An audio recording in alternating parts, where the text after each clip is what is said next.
I've just fired someone in, I think, what was the best way possible. And it was the best of such a circumstance that I've ever done before. And so I want to document it for myself in future so I can refer to it if I'm ever letting someone go. And hopefully this will benefit you as well when you're letting someone go. How to do it well, do it fast with no bad feelings, which is not so awkward, and yeah, just in a wise way. So before that conversation I had just now, I asked God, please give me the wisdom, please, because these are the hardest conversations to have. And a lot of business owners, they avoid having these conversations, they avoid letting people go. Then the problem grows like a cancer and it hurts the organization, it hurts the founder because you're taking so much time managing and fixing problems rather than making progress forward. So I knew it had to be done. We had to solve this problem. The person who was not suitable for the role. Okay, and I knew I had to. I knew it was going to be a hard conversation, and so I was quite anxious about this, whether it will go well, and it went very very well. So I want to document this and then give you 9 steps which I took. Okay, so first step was strategic timing. So it was actually near Christmas when I made the decision that okay, this person is not gonna be a good fit for the role already, and for context, like she has a lot of other responsibilities, full time job, taking care of family. Okay, and then I can see that she's not concentrated enough on the task here. So I can't come to a conclusion whether it's like a you know a person like character in how they work, or is it just circumstantial. I can't come to a conclusion, so I'm just gonna assume it's circumstantial. And so I even though I came to this conclusion before Christmas, right? And I was and for me, I like to get things done really fast. So I want to just okay, quickly let this person know now, go find a new person, start hiring, right? That was me. But um, I realized that might not be very nice on the receiving end because like imagine just before Christmas, like a celebration or holiday, then you receive this bad news, right? So I was like, okay. And she also had some personal life stuff that was around this time. So I didn't want to do it before that. So I waited after Christmas, after this bunch of personal life events were over, so that it would be a better timing for the receiving party. Okay, so step two was at the start of the meeting, right? I didn't want to beat around the bush. But at the same time, I also don't want her to feel like, oh, this is so terrible. So I said, I'm going to share with you some bad news and some good news. Okay, so if you just say bad news, people will be scared. But if you say bad news and good news, okay, maybe you'll balance out, right? So it doesn't feel so bad. Okay, so step three was, actually, let me swap the order. This one came first. Ask personal stuff. Then I said the point of this meeting. Okay, there's bad news and there's some good news. And so for the personal stuff, it's like when you just hop on the meeting, then you just ask them about their life updates. It's to show that you care about them as a human being. It will also soften the impact of whatever you say because whatever else you say later in the meeting, they will have that frame that okay, this person at least cares about me to some extent that I'm a human being, and they will likely perceive your actions with less negativity. So okay, yeah. Next step is I said there's bad news, good news. I framed it. Okay, then I instead of saying okay, here's what we're gonna do.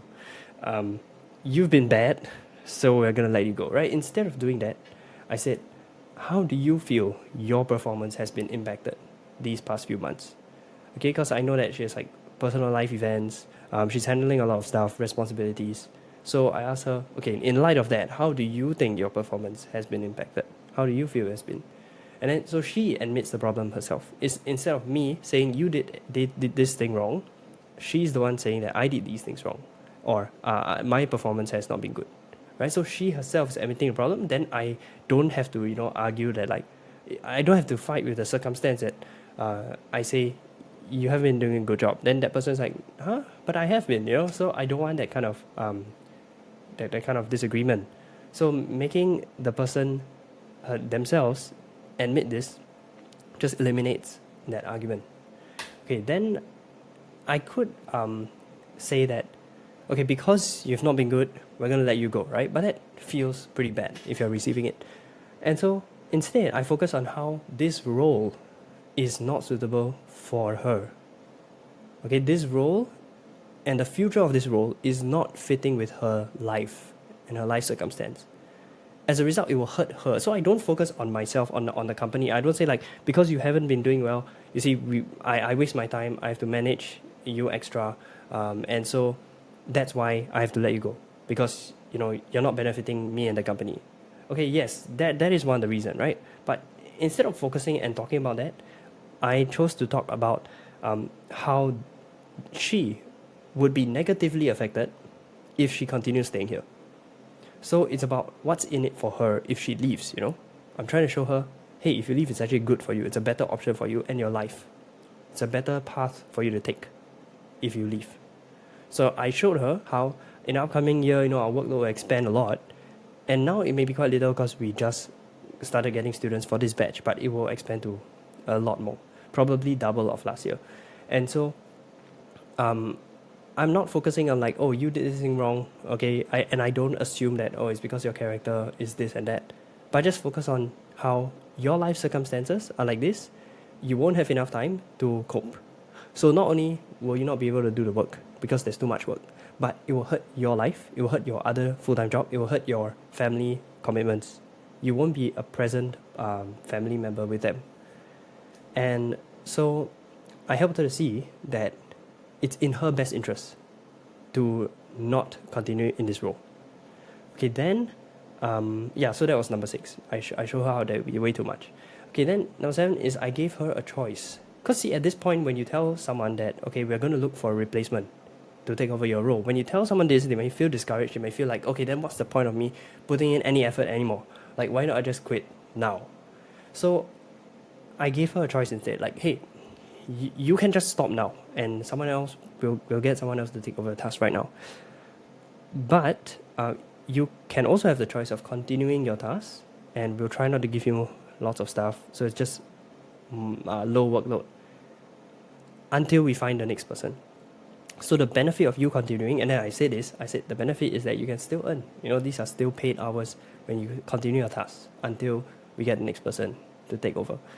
So I'm trying to give her a choice so that she wouldn't feel like she's forced in the event that she doesn't want to. I don't want her to feel forced, because then I know that the quality of work will be lower.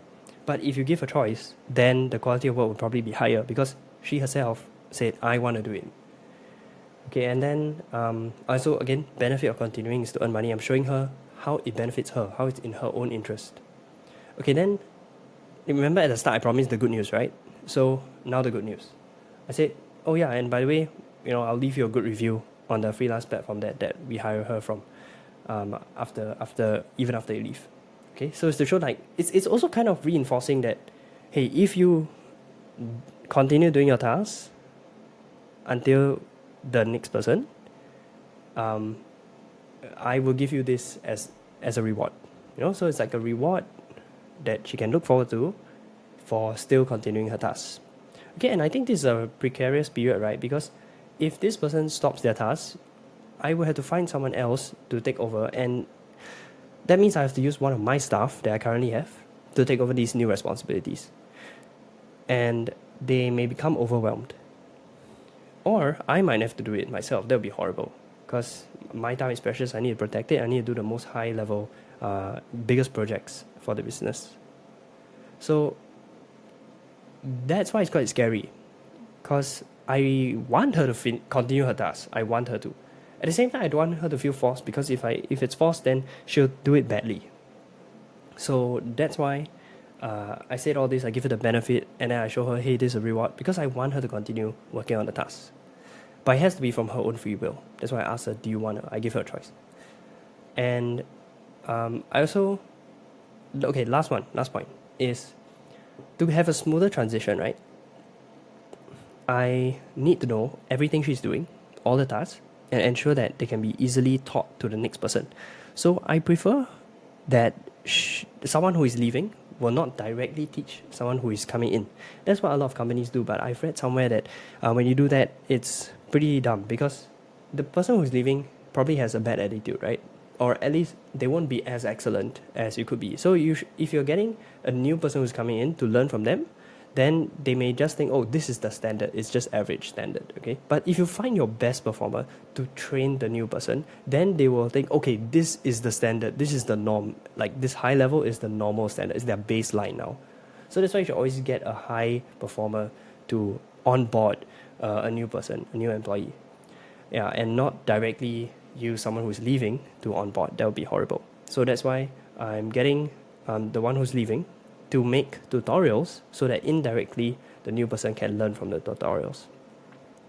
Yeah, and it's a smooth transition. So it's to make sure that every task is covered, every base is covered, that so that I can I won't ever find myself in a place where I need to contact the previous one in the role again and say, oops, sorry, I need to teach this thing.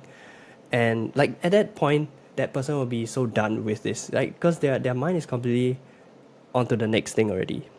They are leaving this chapter behind, so they wouldn't want to help. Like, even if they do help, they probably be slow and they probably not give good effort. And then it's also so that what was I gonna say? Smoother transition. Oh yes, and it's also so that I can use these tutorials to test the new person for the role. Because the best test, right, for the role would be the task that the role requires. So if I can get these tutorials of how to do those tasks, and then I get the new person, hey, watch these, learn, I'll test you, see whether you can do it. So if they can do it, then good, it gives me more evidence that I should hire that person. If it's not, then I will not. Yeah, so I also told her when I was letting her go in this process, in that conversation, I said, when you do these tutorials, it's also a way for us to test the new person and see if they can do as good of a job as you did. So, it's like also indirectly complimenting her so that she feels good about, hey, yeah, I can do a good job, And again, it's with the hopes of that she would make these tutorials and continue the task well. And it's also to leave a good taste in her mouth instead of making this feel like a very depressing conversation. Yeah. So that is, maybe I can add one more point, which is I asked when would be a reasonable, feasible deadline for these, making these tutorials. When would be a feasible deadline? So negotiate a feasible deadline, because if I say, okay, if it was up to me, I would want it tonight. That's how fast I want things. But for her, she has other stuff going on in her life. So could she do it? Yes. Does she want to? Probably not. So she would probably miss the deadline. Okay, and even if she doesn't miss it, she might do a bad job. So that's why I negotiated a good deadline that she's also happy with. Okay, so we decided, okay, next week, this day. Yeah. So those are the 10 points that I went through. I'm just documenting what happened. And yeah, I'm very thankful that, God answered my prayer and gave me the wisdom to go through this. This was the best firing someone ever, because I have had people who have let go before, and I never really wanted to have the conversation properly like this. So it was always kind of like I just slowly stopped giving them tasks, and then I just say something like, okay, I'm not I'll give you tasks if I have, I just say something like that. And then after a while they're like, do you have any tasks for me? And then I'm like, no. Yeah, so it's like escaping, it's avoiding telling them up front. So those weren't good experiences. And yeah, hopefully for yourself, if you are ever gonna need this, you can refer to this process again.